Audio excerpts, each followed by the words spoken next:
Bonjour, bienvenue dans ce tutoriel. Aujourd'hui nous allons voir comment réaliser ce coucher de soleil à l'aquarelle en humidifiant les deux côtés de la feuille. Je m'appelle Caroline, Taline Ocrero de mon nom d'artiste, et je donne des cours de peinture et de dessin au sein d'une association. Ceci, le coucher de soleil à l'aquarelle, est le premier sujet sur lequel nous avons travaillé au début de l'année, en septembre. Donc voilà, j'avais promis à mes élèves de refaire des petites vidéos de chaque sujet de cours. Bon, après, j'ai été un peu prise par le temps, puis il y a eu le reconfinement, tout ça. Le sujet de la semaine dernière va être étiré sur 2 semaines, donc du coup, je profite de monter cette vidéo et puis de la poster pour que les abonnés de YouTube puissent avoir une vidéo par semaine, puisque nous sommes à présent 300 sur la chaîne YouTube, et voilà, j'en suis ravie. Je voulais vous remercier. Si vous voulez voir comment j'ai réalisé ce coucher de soleil à l'aquarelle, eh bien c'est parti. Alors, pour ce projet, je vais travailler sur un papier 100% cellulose, puisque c'est le type de papier qu'on va utiliser pour le cours de peinture. Celui-là, c'est un papier Canson dans la gamme Montval. Je vais aussi utiliser un pinceau à la vie, donc un gros pinceau à la vie. Et puis un petit pinceau plus fin pour pouvoir faire mes petits détails de montagne à la fin. Donc ça, c'est un pinceau Isabey 6226. Je vous mettrai les références en barre d'infos pour ceux qui veulent. Et puis pour ce qui est de l'aquarelle, je vais utiliser la Neva Palette, donc de chez White Knight. Alors récemment, cette marque a fait pas mal de buzz et a développé un peu sa notoriété par chez nous. Ils ont changé leur palette maintenant, ils proposent des palettes métalliques, des boîtiers métalliques. Je vous conseille, si vous le pouvez, de choper ce boîtier plastique. Pourquoi ? Parce qu'il a un aspect assez génial, c'est-à-dire que cette partie-là sur laquelle on fait ces mélanges peut se détacher. Du coup, vous pouvez la nettoyer sous le robinet, etc. C'est très pratique. Pour commencer ce sujet, comme on part sur un papier 100% cellulose, c'est un papier qui sèche beaucoup plus vite, et nous on va travailler notre ciel dans la technique de l'humide. Donc c'est un peu problématique. Pour pallier à ça, on peut avoir une petite astuce. Donc c'est une des personnes avait laissé un message sous la vidéo du coucher de soleil là sur la mer, l'une de mes premières vidéos. LT, si tu passes par là, merci beaucoup. Donc on va tester ça aujourd'hui.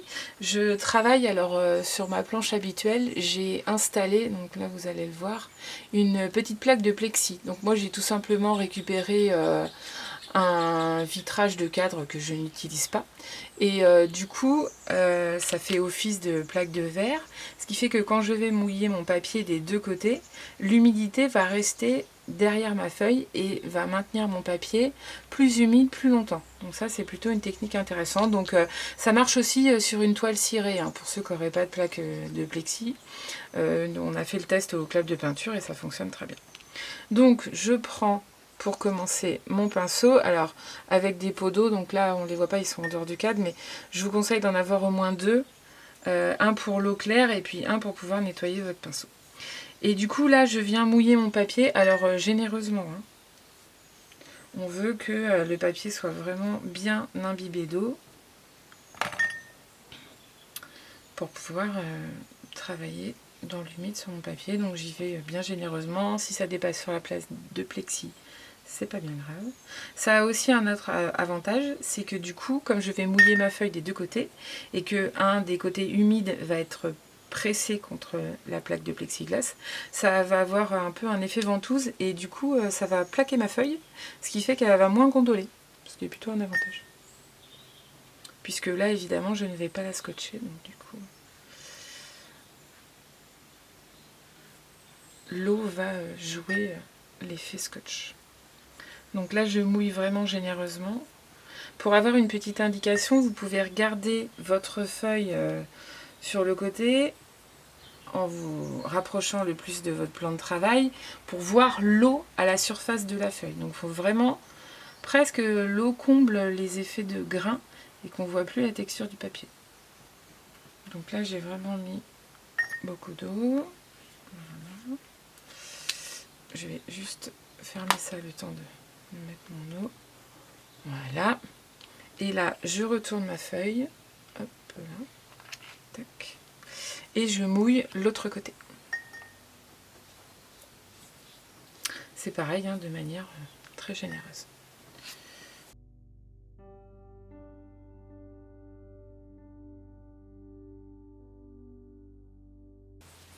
Donc là, on voit ma feuille est bien plaquée sur la plaque. L'effet de ventouse fonctionne bien. Et là, du coup, je répartis l'eau de manière à ce que ce soit également étalé sur l'ensemble du papier et qu'il n'y ait pas de zones qui reçoivent moins d'eau ou qui soient plus imbibées.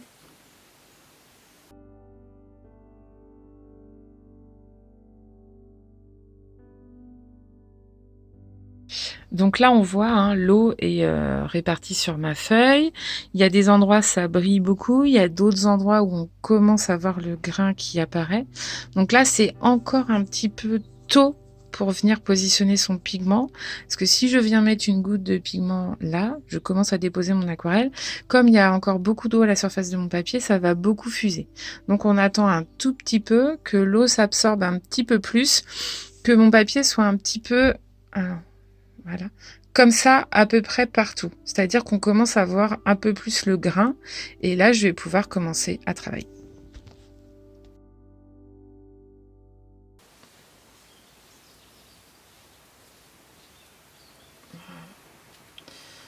Donc là, sur la photo que j'ai sélectionnée, ce que je vais faire, c'est déjà commencer par tout ce qui est les parties jaunes, orangées. Le blanc, je vais conserver un peu le blanc du papier. Et puis remonter vers ces effets un peu rosés.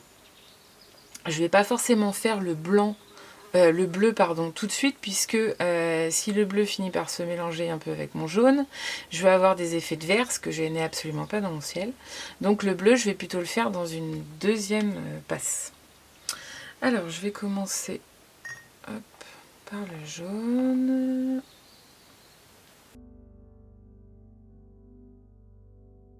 Donc on voit, ma couleur fuse un petit peu, mais ça va, c'est pas des très très gros déplacements, ça reste relativement maîtrisé. Sur ma photo, on voit que j'ai une espèce de partie avec des raies de lumière un peu jaune, et puis un effet un peu... un mélange un peu, pas forcément, de ocre, de pourpre, qui font une espèce d'effet un peu brun là. Ça, c'est plutôt quelque chose que je vais faire après. Pour l'instant, je vais plutôt me concentrer sur l'effet de jaune que je vais installer, et je viendrai ensuite par-dessus masquer ma couleur.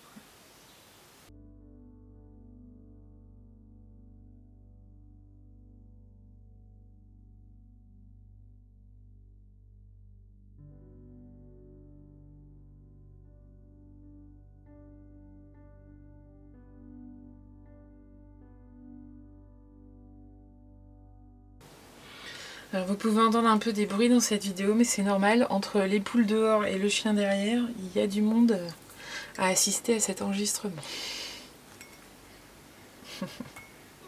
Alors on peut aussi, là, sur cette phase-là, relever légèrement sa feuille et accompagner les mélanges. C'est-à-dire qu'on a de l'eau, on va le voir légèrement, si je mets comme ça, mes pigments descendent. Et l'avantage de cette technique, donc je soulève légèrement ma feuille, c'est humide, hein, j'accompagne un peu le mouvement, c'est que du coup ça permet d'avoir des mélanges très doux, puisque les pigments vont se mélanger naturellement et pas avec l'aide d'un pinceau qui va forcer un peu le mélange, mais là avec l'eau. Donc on le voit bien, hein, sur le côté de ma feuille, on voit l'eau qui reste présent et qui du coup qui goûte. Donc on n'hésite pas à bouger sa feuille un petit peu dans tous les sens. Donc ça, c'est l'avantage aussi de ne pas l'avoir scotché sur son support, c'est que du coup on peut le déplacer sans trop de problème. Donc là, vous voyez, hein, ma feuille qui se déplace, hop là. Et du coup j'ai des mélanges qui sont tout doux là, on a vraiment des belles transitions de couleurs. Alors on hésite, on peut venir remettre du pigment, mais il faut éviter de remettre de l'eau. Alors ça paraît un peu technique dit comme ça. je prends de l'eau dans mon pinceau, je l'essuie bien sur le rebord du pot pour évacuer le plus d'eau possible. Et du coup, quand je reprends de la couleur, c'est assez pigmenté sans être trop chargé en eau. Ce qui fait que j'évite de rajouter trop d'eau sur ma feuille et de créer une auréole. Parce que c'est un peu ça le risque, c'est-à-dire de rapporter de l'eau et du coup ça va créer une auréole avec des zones à côté où on a un peu moins d'eau. Là je viens vraiment déposer uniquement de la couleur. On n'hésite pas, hein, son pinceau, on peut le tenir dans tous les sens, pas forcément que sur la pointe. On peut déposer des choses comme ça, mais on peut aussi venir frotter avec la tranche du.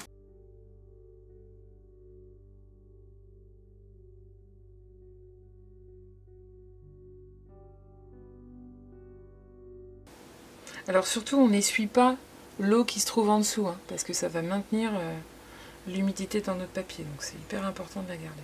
Voilà. Et du coup, là ça me plaît pas mal. Je vais peut-être remettre un petit peu de jaune pour gagner un peu en force dans les parties un peu basses. Là j'ai une petite touche un peu orangée sur cette partie-là.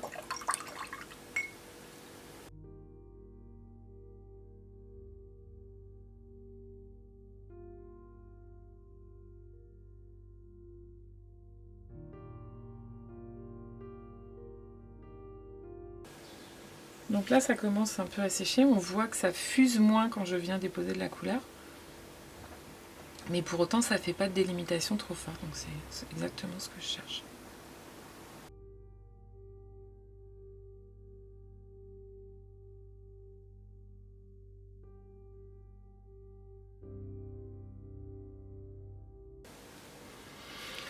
Donc là je vais prendre un petit peu de violet. Il est très fort, hein, faites attention. Et je vais commencer à travailler un peu ma transition de couleur ici. Donc j'arrive dans un moment où ça fuse beaucoup moins, donc je peux me permettre de mettre mon violet. Je sais qu'il ne va pas descendre. Un petite saleté là.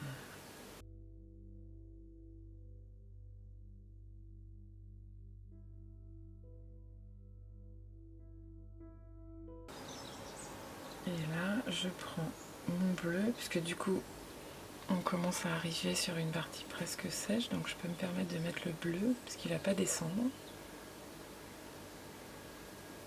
Donc là, j'utilise le bleu intentraine qui est absolument magnifique.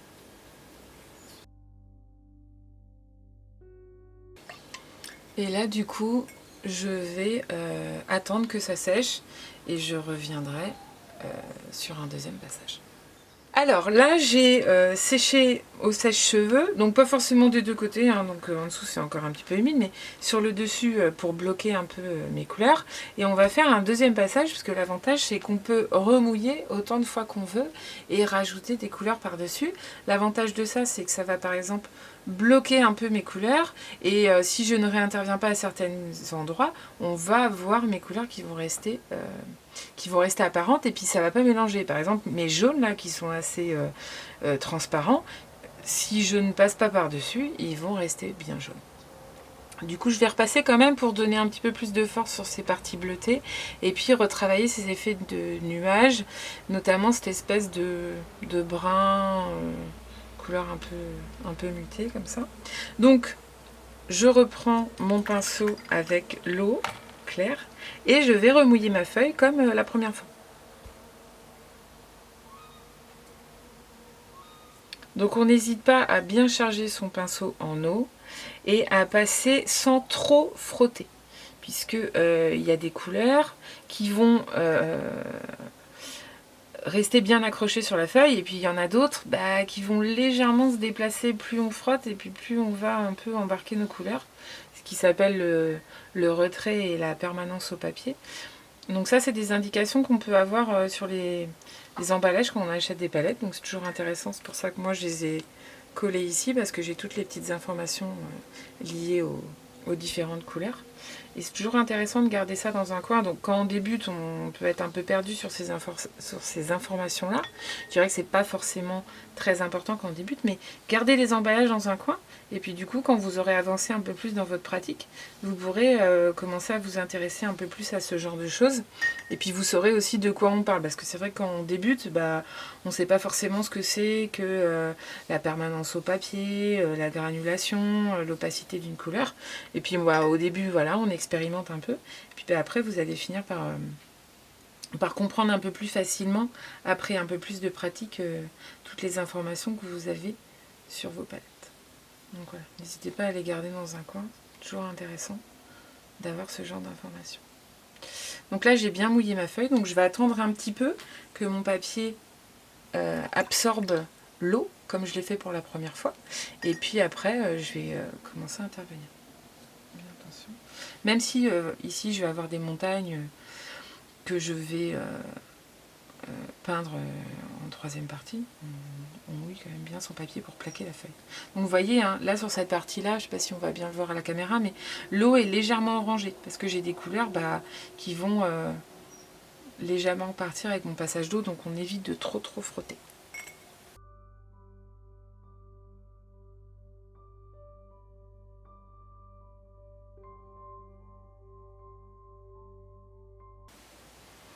Ce que je vais faire, c'est que je vais commencer plutôt par en haut. Donc là, je vais partir sur un outre-mer, plutôt un petit peu plus fort, mais c'est intéressant. Et je vais venir le positionner par en haut. Donc on voit bien, cette couleur, elle est vraiment intense. Et comme j'ai attendu un peu pour positionner ma couleur, on voit bien, ça fuse moins.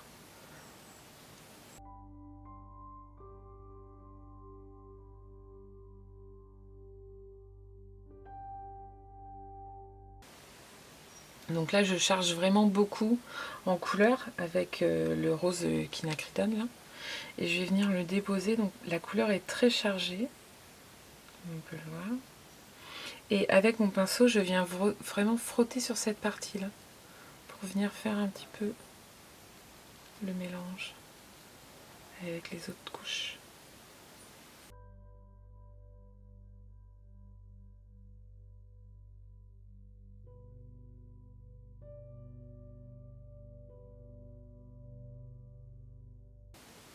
Et là, je vais commencer à venir mettre cette couleur en laissant des zones sur lesquelles je n'interviens pas, là où j'ai mon jaune.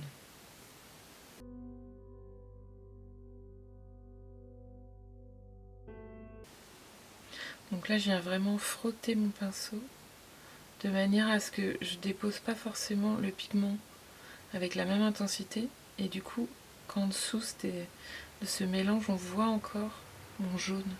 Comme si le voile nuageux était assez fin et permettait de voir le ciel et le soleil juste derrière. Donc vraiment, je frotte délicatement. Voilà, oui. On voit encore le jaune à certains endroits. Surtout qu'en plus, cette alliance de couleurs, donc le ocre, le lilas de quinacridone et le violet, cet ensemble-là granule un peu. Donc du coup, on voit dans les alvéoles du papier le jaune derrière. Plutôt intéressant.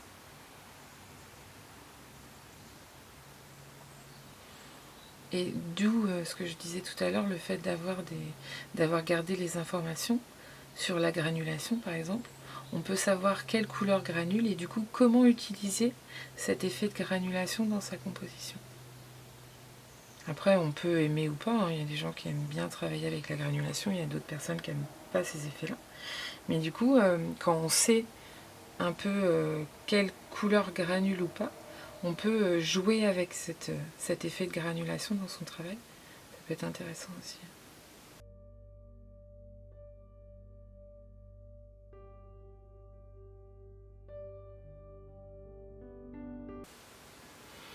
On a perdu un petit peu en intensité de orange, du coup.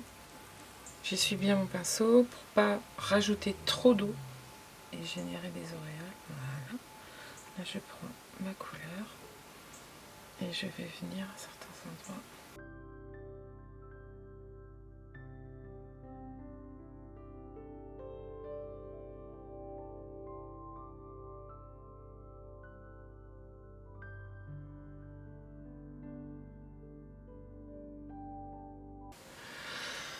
Voilà, et puis bah là on va laisser sécher. Donc là ma feuille est sèche sur le dessus, c'est encore humide en dessous, mais je vais laisser ça comme ça. Et là ce qu'on va faire, je vais utiliser un petit peu mes deux pinceaux en même temps. Je vais venir faire mes petits détails un peu plus découpés ici. Donc ce que je fais, c'est que je prends ma couleur, donc toujours la même chose, hein. On essuie pour pas prendre trop d'eau dans son pinceau. Et là je vais revenir, alors on va déjà préparer la couleur parce que je n'en ai plus, sur mon mélange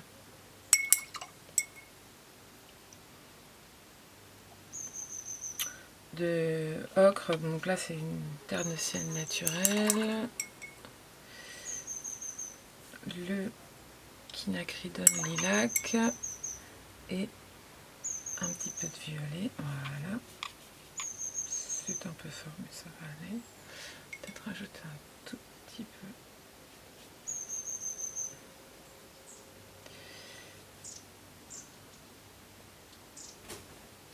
Voilà, ma couleur. Donc là elle est vraiment très intense, donc j'en prends un petit peu sur mon pinceau. Voilà. Sur celui-ci, le pinceau est humide mais n'a pas trop d'eau dedans. Je vais venir faire mes petits détails ici avec mon pinceau.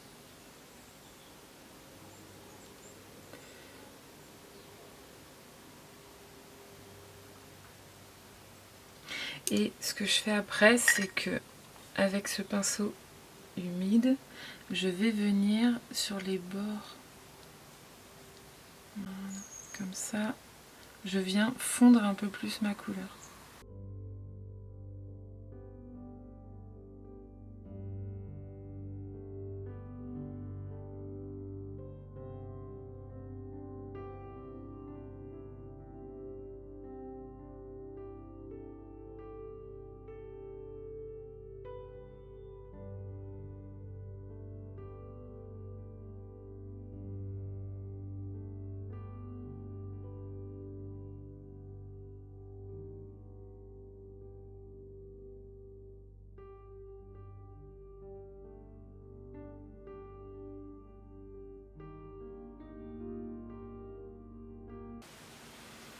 Là, j'essaie de donner un effet nuageux. Je vais venir poser ma couleur et je roule mon pinceau de manière à jouer un peu avec le grain du papier.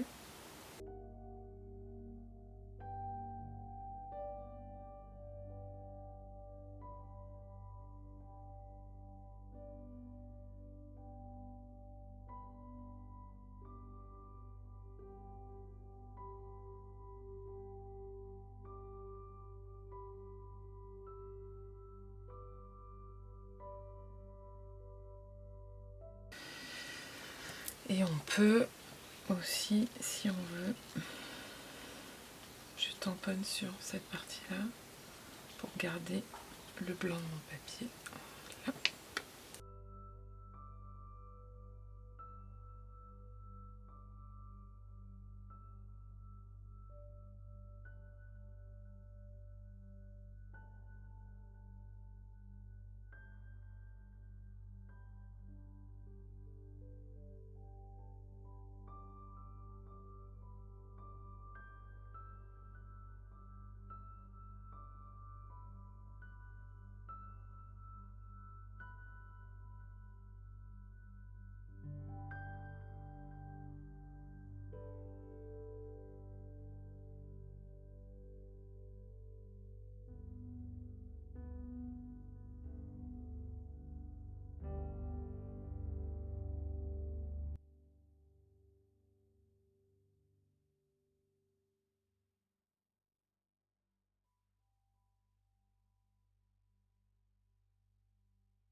Et voilà. Et ben du coup je vais, bon, on va sécher au sèche-cheveux histoire de pas perdre trop de temps.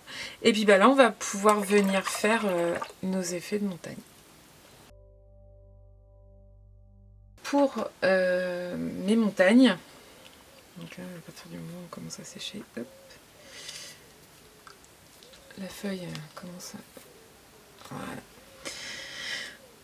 Sur ma photo, c'est très noir. Moi, j'aime bien interpréter déjà le noir. J'en utilise très peu dans ma pratique personnelle. Mon chien qui est couché derrière est tout à fait d'accord. Et ce que je vous conseille, c'est de prendre votre couleur la plus sombre. Bon, par exemple, moi, je vais prendre le noir quand même. Mais je vais le mélanger avec des nuances que je trouve sur mon dessin. C'est-à-dire avec des mauves et des bleus. Et du coup, mon noir va avoir des nuances différentes qui vont s'accorder avec le reste de mon tableau. Et ça va être plus harmonieux que juste une couleur noire que je n'ai pas encore utilisée dans tout mon travail. Donc je prends le noir, donc c'est celui-ci, voilà. Et je vais, oh là oui il est fort, et je vais venir le mélanger avec mon violet, ce qui fait que ça va faire une nuance. Voilà. Mettre peut-être un petit peu, voilà, de mon bleu outre-mer. Hop, on fait attention aux gouttes qu'on passe au-dessus de notre travail. Voilà. Et le noir, ce qui fait que je vais avoir des nuances. Et là, je vais commencer à venir dessiner ma montagne.